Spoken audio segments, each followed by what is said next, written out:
বাংলাদেশ থেকে চীনের কুনমিং শহরে সরাসরি ফ্লাইট চালুর পরিকল্পনা করেছে চায়না ইস্টার্ন এয়ারলাইন্স। মূলত চীনের এই শহরে চিকিৎসা নিতে যাওয়া রোগীদের সেবায় এই উদ্যোগ দিতে যাচ্ছে প্রতিষ্ঠানটি। এর মাধ্যমে বাংলাদেশের মানুষ, বিশেষ করে চট্টগ্রাম অঞ্চলের মানুষ সহজে চিকিৎসার জন্য কুনমিং যেতে পারবেন।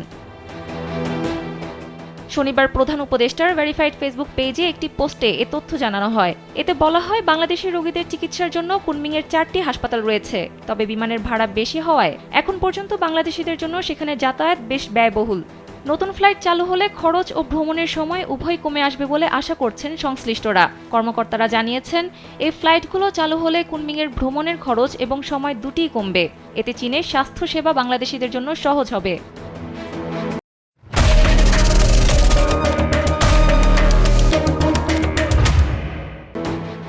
বাংলাদেশে চীনে নিযুক্ত রাষ্ট্রদূত নাজমুল ইসলাম জানান, কুনমিংয়ের হাসপাতালগুলোতে বাংলাদেশিদের জন্য নির্ধারিত ফ্লোর রয়েছে। তিনি বলেন, চিকিৎসার ফি খুবই সহনশীল। বাংলাদেশি রোগীদের জন্য একই ফি নির্ধারিত, যা স্থানীয় চীনা রোগীরা পরিশোধ করেন। চীনা কর্তৃপক্ষ আরও জানান, ভবিষ্যতে বাংলাদেশের নাগরিকদের জন্য আরও হাসপাতাল সুবিধা দেওয়া হতে পারে।